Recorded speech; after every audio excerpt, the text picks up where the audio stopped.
और रियाद में भी नए एम्बेसडर्स तैनात किए जाएंगे। इसमें से सबसे जो अहम बात है वो ये है जनाब कि कोई कदगन नहीं है कि जनाब कोई पॉलिटिशियन या कोई प्राइवेट आदमी जो है एम्बेसडर नहीं लगाया जा सकता, लेकिन इस वक्त जो एम्बेसडर्स लगाए गए हैं, जो तैनात किए गए हैं, वजीर आजम साहब के मशवरे से, वजीर आजम साहब से कंसल्टेशन के बाद लगाए गए हैं।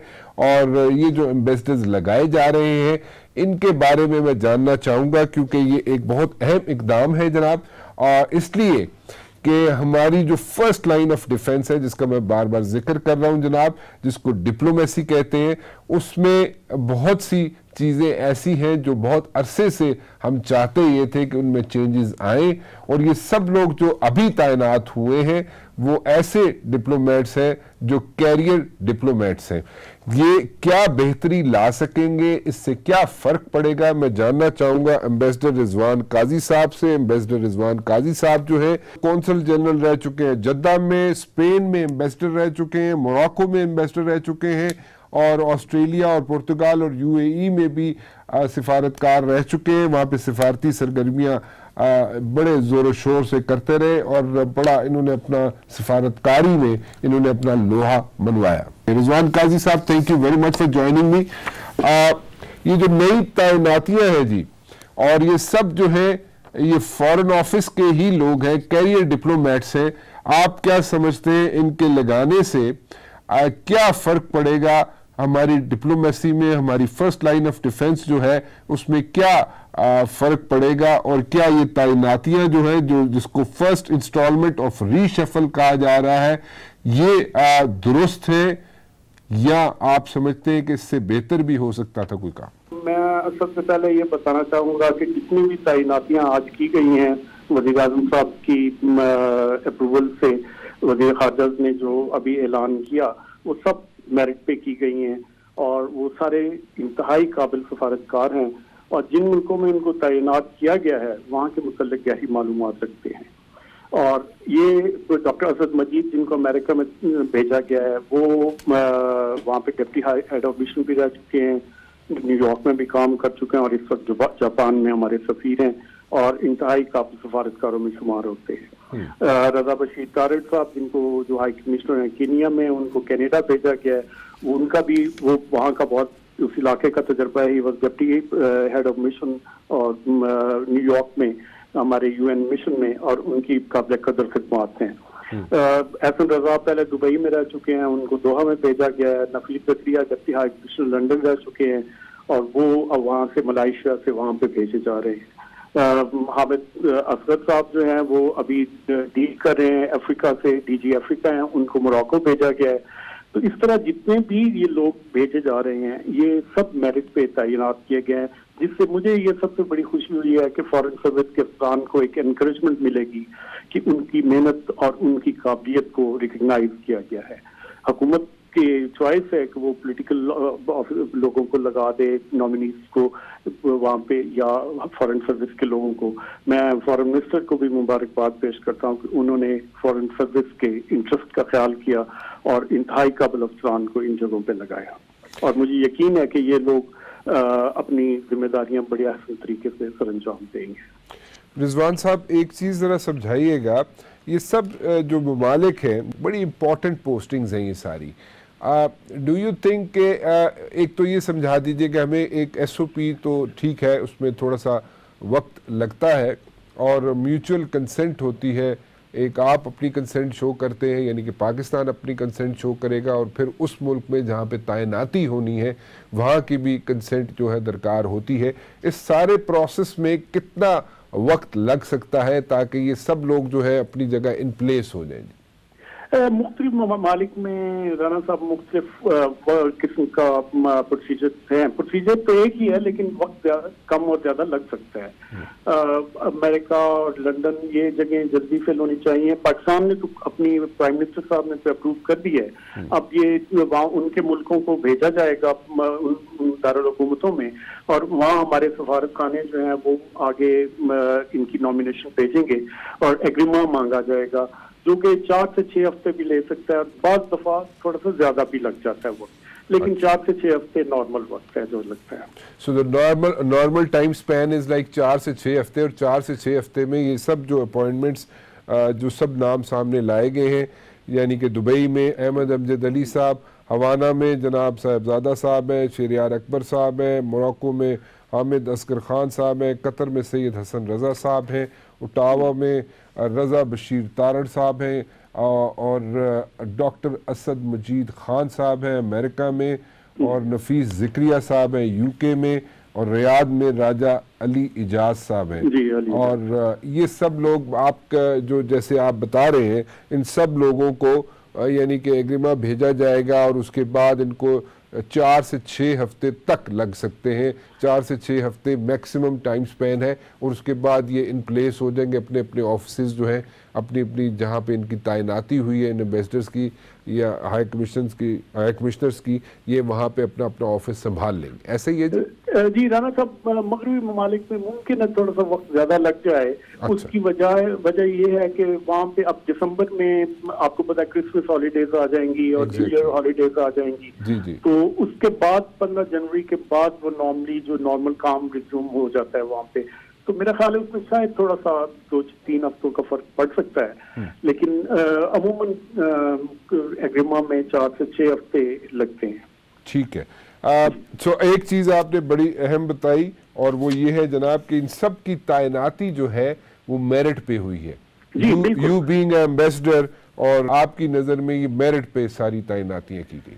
जी राना साहब, इनमें से सारे लोग उन जगहों के मुतालिक बहुत आला मालूमात रखते हैं और उनको प्रैक्टिकल एक्सपीरियंस भी है। अब जैसे आप गल्फ के किसी एक मुल्क में काम करें तो आपको यकीनन सारे गल्फ के ममालिक की पाकिस्तान कम्युनिटी और रिलेशनशिप का अंदाजा होता है।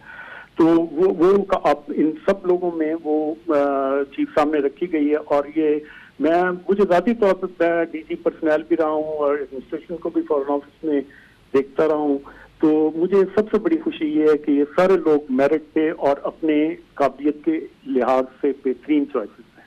बहुत बहुत शुक्रिया हमसे बात करने का जनाब। रिजवान काजी साहब एम्बेसडर रह चुके हैं जनाब, और कहते हैं कि हुकूमत वक्त ने, हुकूमत पाकिस्तान ने, इमरान खान साहब ने जो इस वक्त तैनातियाँ की हैं एम्बेसडर्स की, दुबई में, हवाना में, मोरक्को में, कतर में, ओटावा में, अमेरिका में, और यूके में, और रियाद में, ये सारी जो तैनातियाँ हैं ये मेरिट पे की गई हैं। और ये नहीं कहा जा सकता कि जनाब कोई प्राइवेट आदमी या कोई पॉलिटिशियन जो है उसकी तैनातियाँ नहीं होंगी। But in the first instalment of reshuffle, in the first line of defence जो हुई है डिप्लोमेसी में, जो नई तैनातियाँ की गई हैं वो सब की सब मेरिट पे है। मैं अगली स्टोरी की तरफ चलता हूँ, और मैं अपने पैनल की तरफ चलता हूं। जनाब नदीम अफजल चंद साहब मेरे साथ मौजूद हैं तहरीक इंसाफ से, शाइस्ता परवेज मलिक साहिबा मुस्लिम लीग नून से, सेनेटर बहरमन तंगी साहब पाकिस्तान पीपल्स पार्टी से। आप सबका बहुत बहुत शुक्रिया जी। मैं शाइस्ता बीबी आपसे शुरू करना चाहूँगा। मैं चाहता ही हूँ ख़वातीन को थोड़ी सी मैं पहले थोड़ा सा रख लूँ सामने, क्योंकि ये ना मेरे पे कोई इल्ज़ाम लग जाए। सो कैसे हैं आप? ठीक है, बस अल्लाह का शुक्र, अल्लाह का शुक्र। Good to have you on my show. अच्छा मुझे बताएं, अभी तो पहली इंस्टॉलमेंट रीशफल की हुई है, नए एम्बेसडर्स, नए सिफारतकार तैनात हुए, फर्स्ट लाइन ऑफ डिफेंस जो है मुस्तहकम होनी शुरू हो गई है, और इसी तरह मेरे ख्याल सारे मेरिट पे अपॉइंटमेंट्स हुई हैं, और रिलीफ भी मिल गया, थोड़ा सा ब्रीदिंग स्पेस मिल गया सऊदी अरेबिया से, और यूएई से, चाइना से, कतर से भी रिलीफ मिलने की तवक्को है। डोंट यू थिंक के इमरान खान साहब, despite all the odds you have in your like basket, फिर भी इमरान खान साहब थोड़ी सी कोई वेव क्रिएट कर रहे हैं, थोड़ी सी चेंजेस ला रहे हैं, और थोड़ी सी कोशिश कर रहे हैं कि किसी न किसी तरीके से मुल्क जो है बेहतरी की तरफ चल पड़े? बिस्मिल्लाहिर्रहमानिर्रहीम। थैंक यू मुबशर आपको। मतलब ये अच्छी बात है। देखिए हर गवर्नमेंट का ये राइट है कि वो लोग अपने लगाए, लेकिन मैं एक बात कहूंगी कि मेरिट की बात तो जहां तक आती है वो मेरिट तो कुछ दिनों बाद पता लगेगा, क्योंकि धड़ाधड़ जिस तरह अपने दोस्त अहबाब इस वक्त कोई एडवाइजर की सूरत में, कोई असिस्टेंट की सूरत में जो फर्क लोग लग रहे हैं, जिनको कभी लगाते हैं फिर कभी हटाते हैं। देखिए ये सिलसिला तो चलता रहेगा। अल्लाह करे ये हमारे मुल्क को रिप्रेजेंट कर रहे हैं, और अगर इन्होंने लगाया है तो अल्लाह करे कि मेरिट पे हो और ये सब बातें उस तरह की ना हो। ये अल्लाह करे कंटेनर से उतर कर अब सीरियस किस्म की कोई काम कर रहे हो तो ये लगा सारे मेरिट पे लगे शाइस्ता बीबी, सब लोग मेरिट पे। देखिए मेरिट पे तो यहाँ जुल्फी साहब भी लगे। अच्छा, मेरिट पे तो यहाँ बहुत से लोग लगे। मेरिट पे तो हमें तो कहा जाता है, लेकिन मैं सिफारतकारों की बात कर रहा था। मेरिट तो जहांगीर तरीन साहब का भी है, जो जिनको हमें तो ये कहते हैं जिनको कोर्ट 62, 63 लगा, वो ऑफिशियल मीटिंग्स कंडक्ट कर रहे हैं। लेकिन मेरिट को आप छोड़ दें, अगर अच्छे लोग हैं और अल्लाह करे हो, क्योंकि ये हमारे मुल्क को रिप्रेजेंट करते हैं, ये हमारे मुल्क का फेस है इन बाहर। ठीक कह रही हैं। लेकिन ये आने वाला वक्त बताएगा। अभी आपको 2-4 दिन में आप ही लोग एक एक को डिस्कस कर रहे होंगे, आप फिक्र ना करें। अच्छा। इसका कोई काम मेरिट पे नहीं है। अच्छा, चले अभी तो हमें यही नजर आ रहा है कि मेरिट पे नदीम अफजल चंद साहब जो सिफारतकार ऑलरेडी मौजूद है कई मुल्कों में, इनके अलावा वहाँ पे तो सब अपनी नौकरियां सीधी कर रहे होते हैं, प्रोटोकॉल कर रहे होते हैं, या कोशिश कर रहे होते हैं किसी मिनिस्टर दी बेगमात को शॉपिंग करा दीजिए, इस तरह चल रहा होता है। देखिए राना साहब, ये एक बहुत बड़ा ऑफिस है और बहुत बड़ा डिपार्टमेंट है, और सच्ची बात है ये पाकिस्तान का एक फेस होता है। ठीक कहा है मैडम शाइस्ता ने, और यकीनन मैं क्योंकि पीएससी में भी रहा हूँ तो मैंने बहुत सारा देखा है इनके ऑडिट के पॉइंट ऑफ व्यू से भी, और अब बहुत सारे मुल्कों में मैं गया हूँ। अच्छा, सच्ची बात है ओवरऑल तो कारकर्दगी मायूस कुन होती है इनकी। अगर इनका कंपैरिजन इंडिया के साथ या किसी और अपने जिन ममालिक के साथ हम मुकाबला करते हैं अपना, उनके साथ करें तो हम लॉबीज में पीछे हैं, हम अपनी कम्युनिटी का ध्यान करने में पीछे हैं, हम ट्रेड में पीछे हैं। ना कोई अपनी ट्रेड के ऊपर ध्यान दे रहा होता है, हमें कॉस्मेटिक से काम कर रहे होते हैं। और मैं समझता हूँ कि इसमें मेरिट ऐसा होना चाहिए जो एनर्जेटिक बंदा हो, कोई विजनरी बंदे हो। सिर्फ ये नहीं है कि फलां सीनियरिटी में सीनियर है तो उसको लगा भेजें, बेशक हो जितना मर्जी निकम्मा।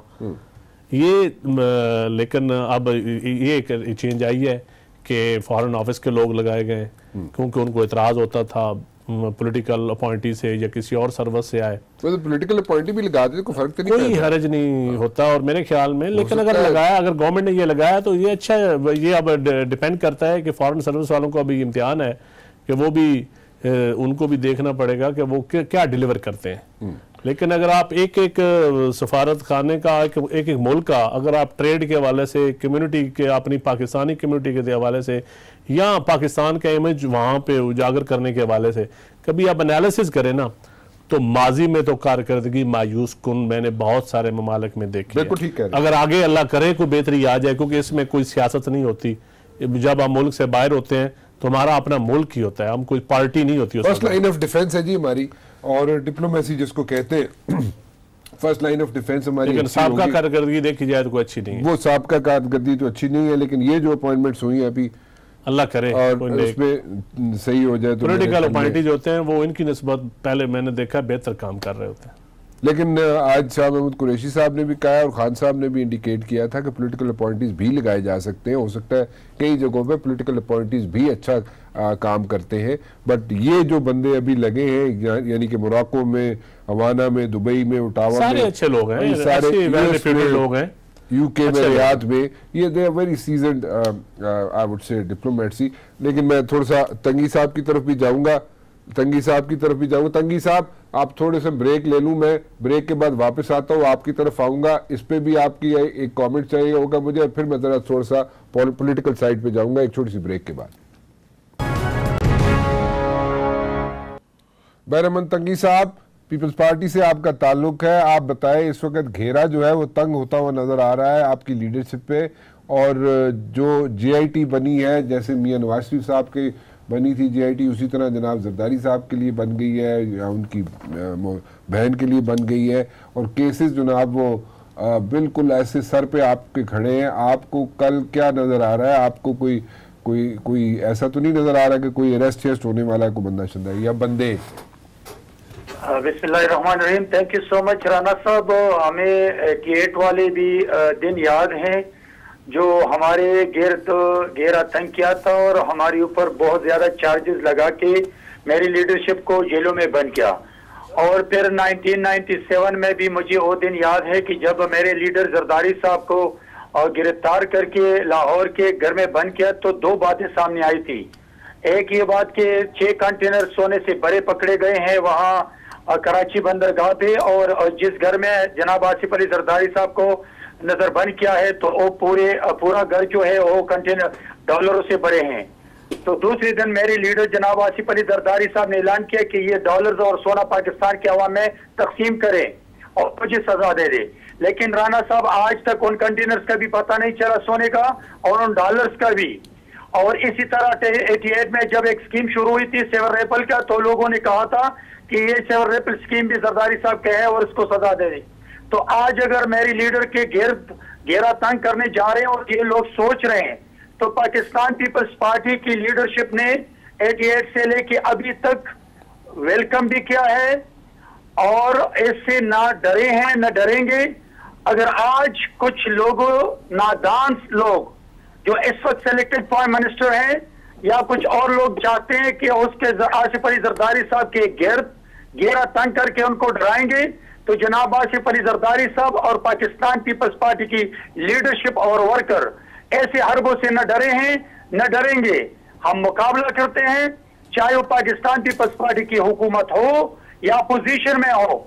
जब हम अपोजिशन में होते तो भी पाकिस्तान में एक मजबूत जमहूरियत और पाकिस्तान के गरीब आपके ख्याल में जनाब नजीब अफजल चंद साहब ये इंतसाब जो हो रहा है, जो अभी नया यानी कि नए स्टेप में in the next tier in the next step जो पीपल्स पार्टी पे या उनके पीपल्स पार्टी के कुछ लोगों पे हाथ पड़ने जा रहा है जो नजर आ रहा है, इस पे डू यू थिंक कि ये सही हो रहा है एहतसाब? क्योंकि कवानीन तो पीपल्स पार्टी ने बनाए या नून लीग वालों ने बनाए, उसमें आप लोग दो चीज़ें हैं। एक है कि क्या एहतसाब होना चाहिए या नहीं, और एक है कि एहतसाब जो हो रहा है वो ठीक हो रहा है कि नहीं। मैं समझता हूँ एक तो क्रॉस द पार्टी पोजीशन एहतसाब होना चाहिए और यकीनन हो भी रहा है।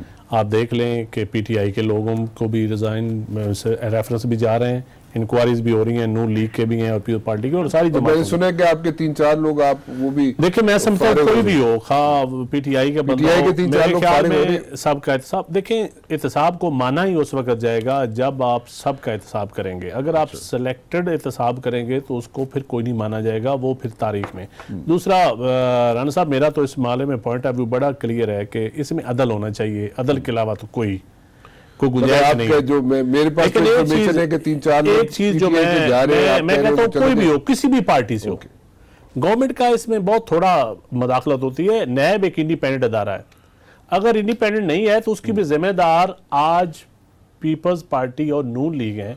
18वीं तरमीम के वक्त जब शहीद मोहतरमा बेनज़ीर भुट्टो ने जो COD किया था, उसमें एक इंडिपेंडेंट लॉ था, और मुझे याद है कि उससे भी नून लीग पीछे हटी थी जब पिछला दौर आया था। सही कह रहे हैं। क्योंकि जजेस की अपॉइंटमेंट अकाउंटेबिलिटी के ऊपर नून लीग COD से पीछे हटी थी।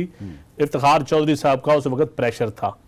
तो जब आप कंप्रोमाइजेस खुद करें कानून में, और वही कानून आप मुखालफिन के लिए बनाएं, ये कुदरत का एक मकाफात अमल होता है।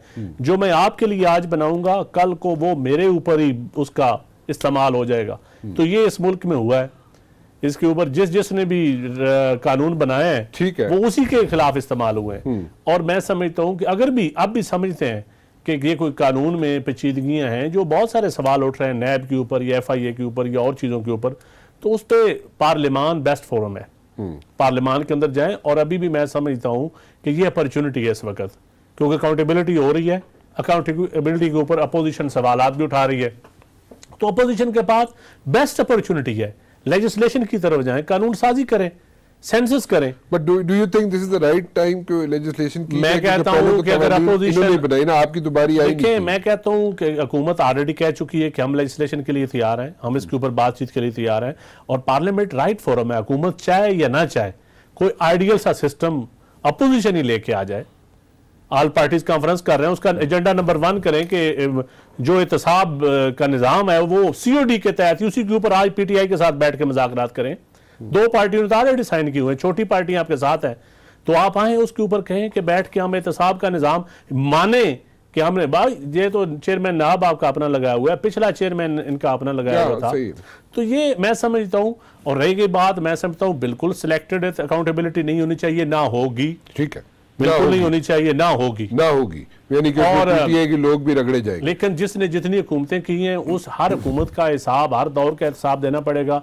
लेकिन एक बात भी हकीकत है कि सिर्फ सियासतदानों का एहतसाब नहीं होना चाहिए। ठीक, बड़े बड़े और भी इंस्ट्रूमेंट होते हैं, उनका भी एहतसाब साथ उनके पास जिन इंस्ट्रूमेंट्स की आप बात करें उनके पास अपना निजाम है। नहीं, मैं उनकी बात नहीं कर रहा। आप उधर तगड़े घर की तरफ चले जाते हैं फौरन, और कमजोर लोग भी होते हैं ना। अच्छा चलो, कमजोर लोग, तगड़ों का एहतसाब कौन करता है? नहीं, तगड़े लोगों का एहतसाब का एक निजाम है। नहीं, तगड़ों का एहतसाब। अच्छा, मैं शाइस्ता बीबी से पूछूं, शाइस्ता बीबी, ऑल पार्टीज कॉन्फ्रेंस होने जा रही है, उसके अंदर आप ये रखना चाहेंगे ये एजेंडे में कोई चीज के जनाब आप लोग नए कवानीन बनाने चाहेंगे जिससे एहतसाब जो हो रहा है, जिसपे आप ही लोगों का बनाया हुआ कानून है, आप उस पर क्वेश्चन मार्क रेज कर रहे हैं, उसको चेंज करना चाहेंगे आप हुकूमत के साथ मिलके, पीटीआई के साथ मिलके? अब देखिए, बहुत से सवाल किए मेरे भाई ने, अफजल साहब ने कहा कि हमने ही बंदा मिल के बनाए। ये भी उधर ही थे। बिल्कुल, मैं उधर ही था जब मैं मान रहा हूं। मैं और एक मिनट, जब आपने और हमने मिलके बंदा, देखिए जब बंदा कुर्सी पे बैठ जाता है उसको अपनी तरफ से तो हमने सिलेक्शन की, लेकिन जब वो कुर्सी पे बैठता है उसके ऊपर क्या प्रेशर्स आते हैं, उसको क्या मजबूरियां आती हैं, उसके दिमाग में क्या आता है, वो तो अब उस वक्त हम नहीं समझ सकते थे ना। तो बहरहाल ये कहना कि आपके जमाने का है, ये बात ड्रॉप कर देनी चाहिए। मैं एक चीज, एक छोटा सा इंटरफियर करूं आपको शाइस्ता बीबी? जी थोड़ी सी एक इंफॉर्मेशन शेयर कर रहा हूं आपसे।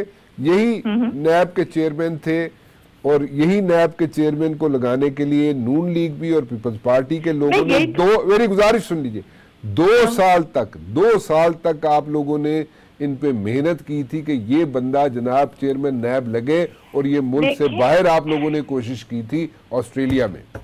देखें, तो मैं आपको यही तो कह रही हूँ कि मैं मिल के जब लगाते हैं तो अपनी तरफ से तो बेस्ट ही लगाते हैं, लेकिन उसको कुर्सी पे बैठने के बाद क्या होता है उसका तो मैं नहीं तो फिर कोई इलाज नहीं ना, इस तरह कोई इलाज ही नहीं है इसका तो एक्चुअली नहीं, क्योंकि हमारे बहुत प्रेशर्स हैं जी, आपको भी पता है, चंद साहब को भी पता है। अच्छा, आप ऑल पार्टीज कॉन्फ्रेंस में ये एजेंडे पे रखेंगी चीज के जनाब आप लॉ में चेंजेस लाना चाहेंगे? मैं आपको एक इन्फॉर्मेशन दे दूं कि ये फ्लोर ऑफ द हाउस पे ऑलरेडी हो गया है, इनकी पार्टी के साथ भी, चंद साहब की मौजूदा पार्टी के साथ भी, और सबके साथ के इस पे काम करना है, इस पे काम करने की जरूरत है। ये अग्रीमेंट कोई मोटे नकात बताना चाहेंगे आप शाइस्ता बीबी? देखिए मैं तो उस कमेटी में अभी नहीं हूँ, क्या नकात है मुझे ये तो जो हाउस पे बात हुई है वो हुई है कि दे हैव एग्रीड। लेकिन मैं एक बात कहना, आपकी पार्लिमानी पार्टी में डिस्कस हुआ होगा ना?